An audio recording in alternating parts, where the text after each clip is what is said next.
Welcome to the Tech Egg. Don't get scrambled. Enjoy the video. In this video, I will explain how to make delicious tacos de asada. First, select a quality cut of beef, such as skirt or flank steak, about 1.5 pounds. Prepare your marinade with fresh orange and lime juice, minced garlic, chopped cilantro, and a blend of spices like cumin and chili powder.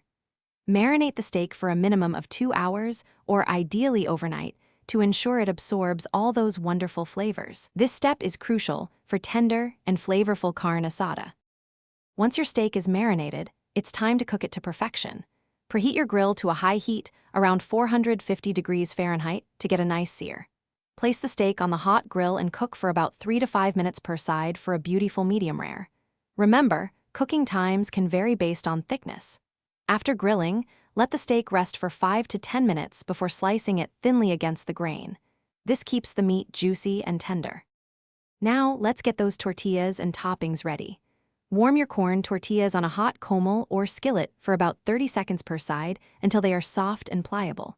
For toppings, finely dice some white onion and chop fresh cilantro. Don't forget fresh lime wedges for that essential citrusy finish. You can also prepare your favorite salsa, whether it's a vibrant salsa verde or a smoky salsa roja, to add an extra kick to your tacos. Finally, it's time to assemble your delicious tacos de asada. Take a warm corn tortilla and layer a generous amount of your thinly sliced carne asada. Then, add a sprinkle of the diced white onion and fresh cilantro. A final squeeze of fresh lime juice brightens all the flavors. Serve these amazing tacos immediately with your favorite salsa on the side.